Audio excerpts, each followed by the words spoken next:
Good morning. I'm so glad to be able to be back here and share with you a little bit about my experience and the reading that we were having for today. The book of Hebrews brings together Old Testament references, Christology, and pastoral concern. It was written by an unknown writer, and the book encourages and admonishes Jewish Christians facing challenges and temptations to revert to Judaism. It is written to first-century Jews who were either recently converted to Christianity or considering it. It draws parallels between references in the Hebrew Bible and the figure and work of Jesus as the ultimate high priest.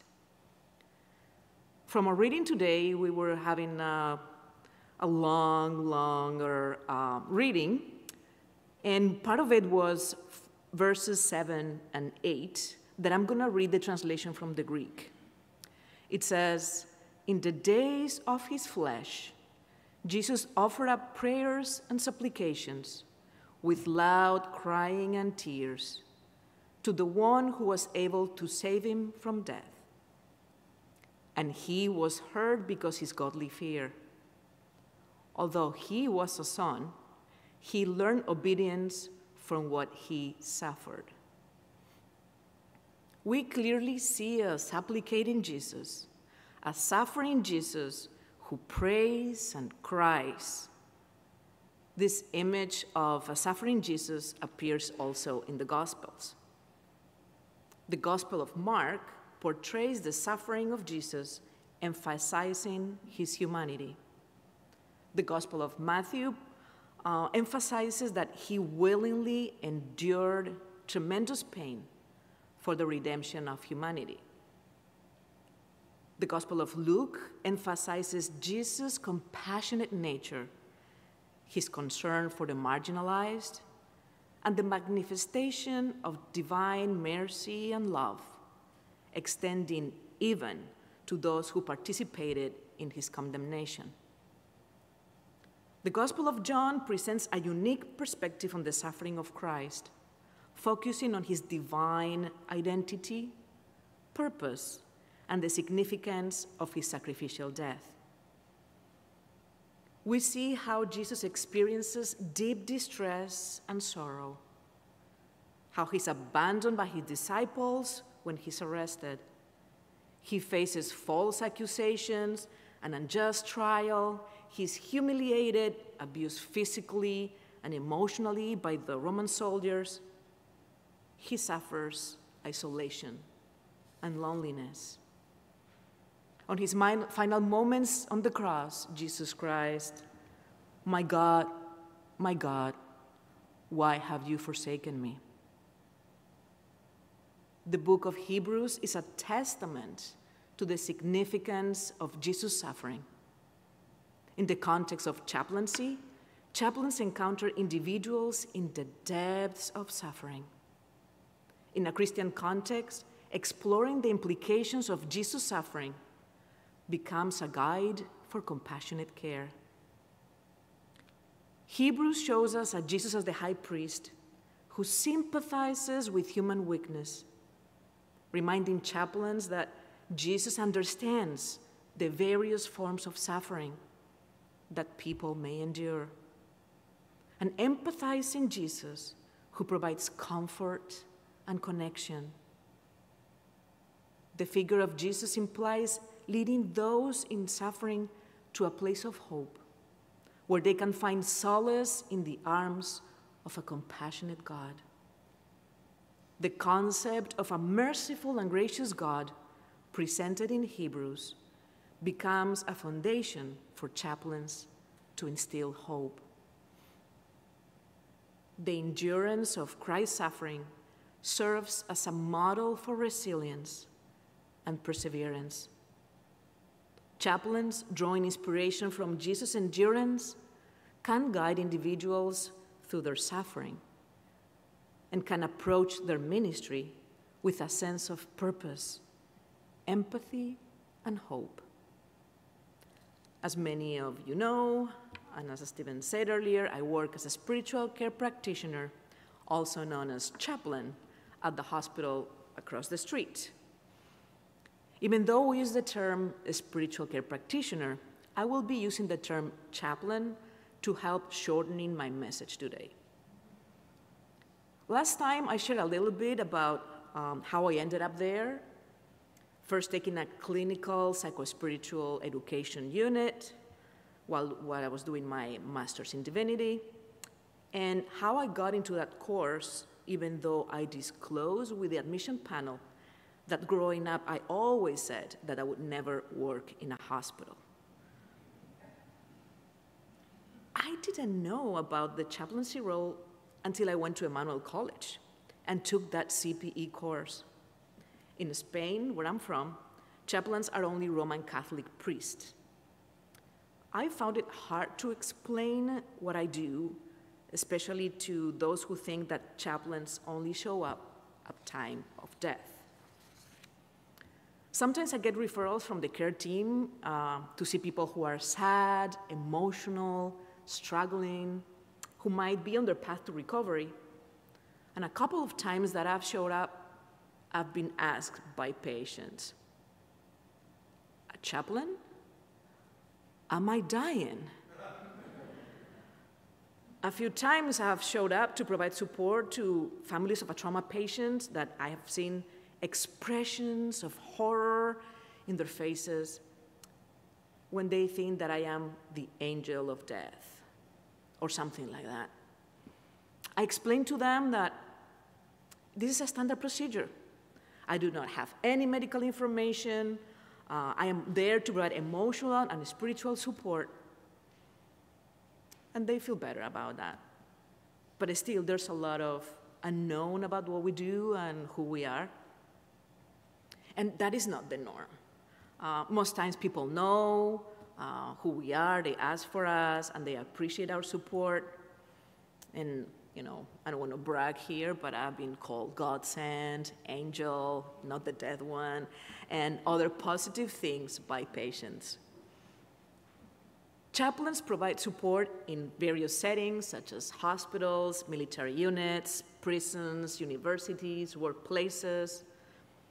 We often draw upon religious teachings and principles to provide guidance and comfort to individuals in need, regardless of their religious affiliation. In my role, I support people of any faith and no faith.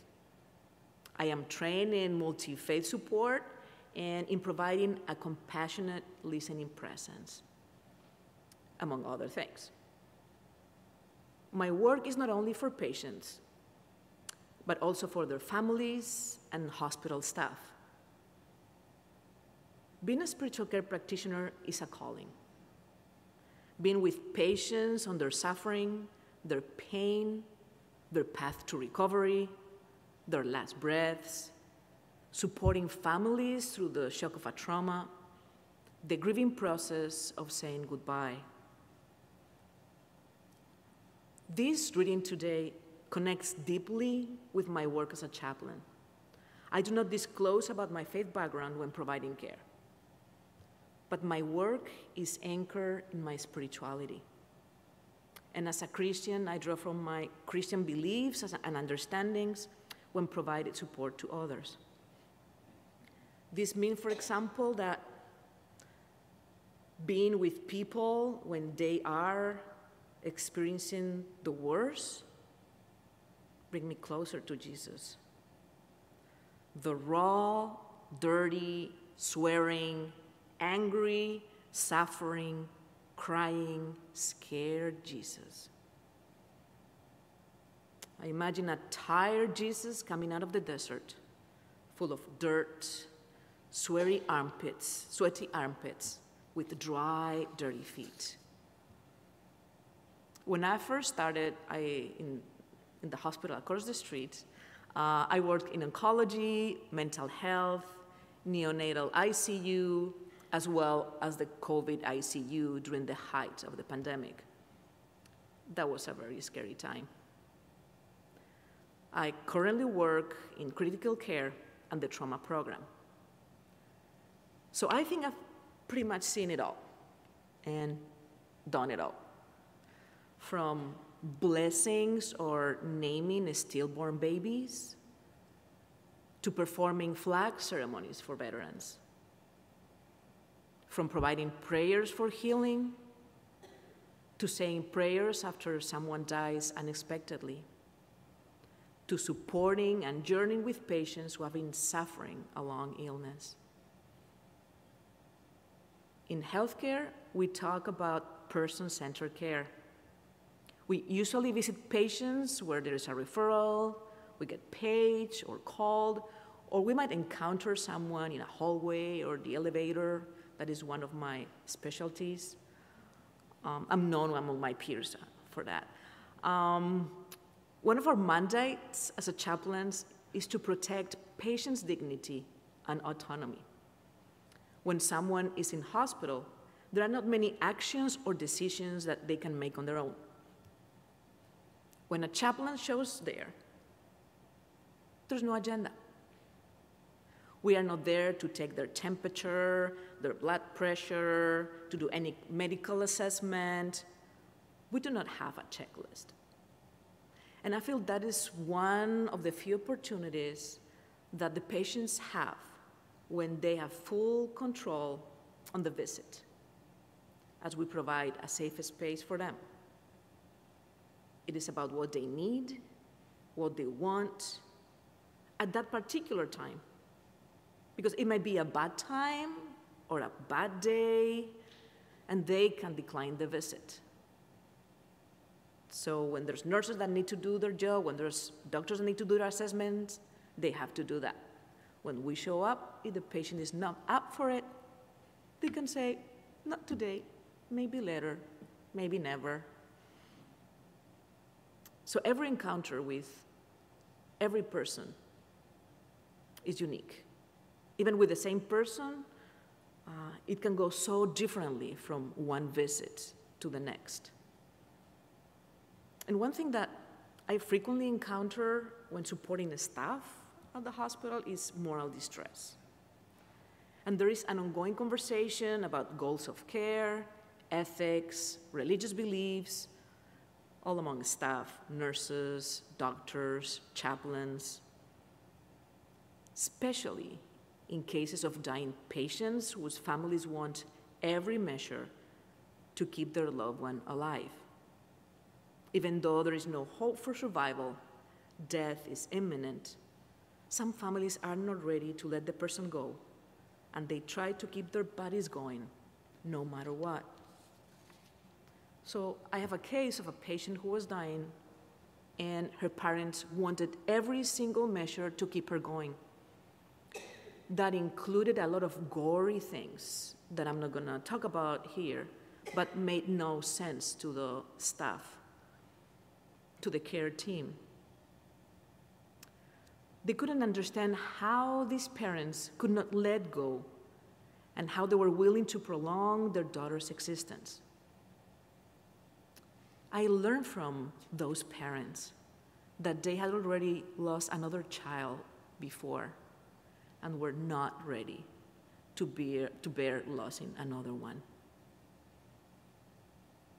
Even after death, after CPR has been going on for what seemed forever, and patient has been declared dead, I've seen families trying to bring the patient back to life. It is very sad to watch. It's hard and difficult to let a loved one go, to say goodbye.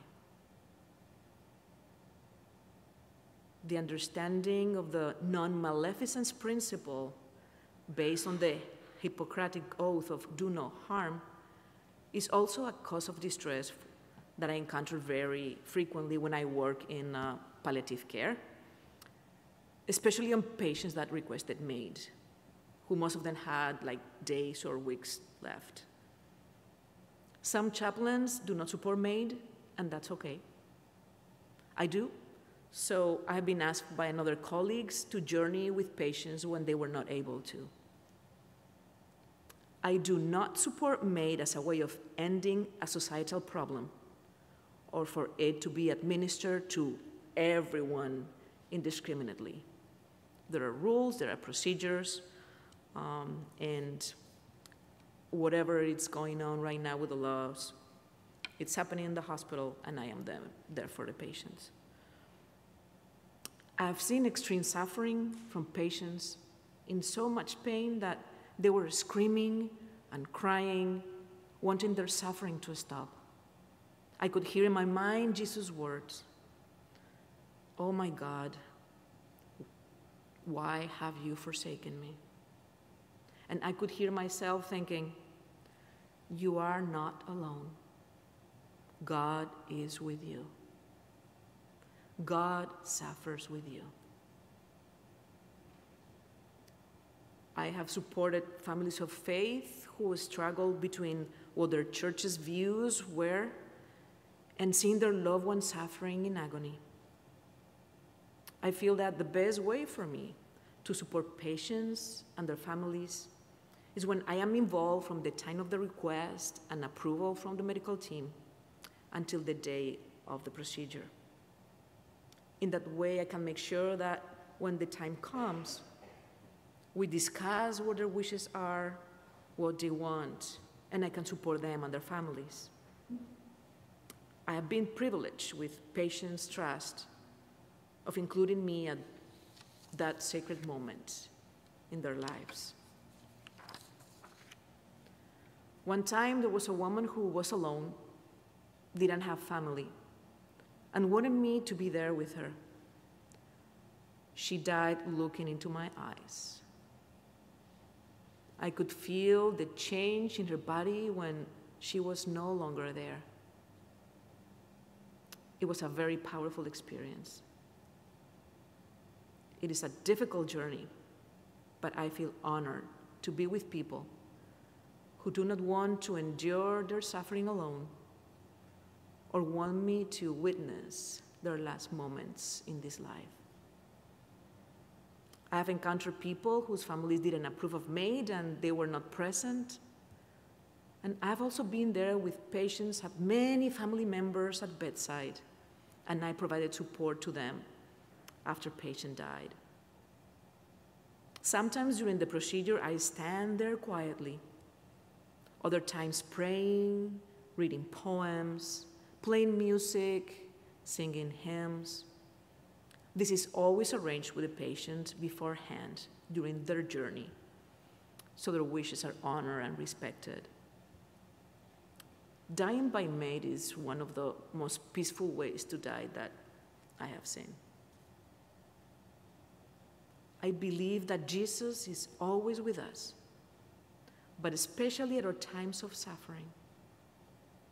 The same way that he suffered, he understands our suffering and gives us hope. My Christian theology is about a God-parent who suffers seeing their children suffer. As a spiritual care practitioner, I am with people at the worst time of their lives. I feel that God calls me to be with them, to journey with them, to witness their suffering, to accompany them. I try my best to live by the greatest commandment, to love God, myself, and others. And that includes supporting every single person, including people who have killed or harmed others, physically, mentally, and spiritually. And it is my experience and understanding of God, of God's love, that inspires me and gives me the strength to be there with my siblings, accompanying them in their times of suffering and death. May the God of unconditional love, the one who created you, give you strength and courage during difficult times. May you find Christ in your suffering, in your solace, in your laughter, and always.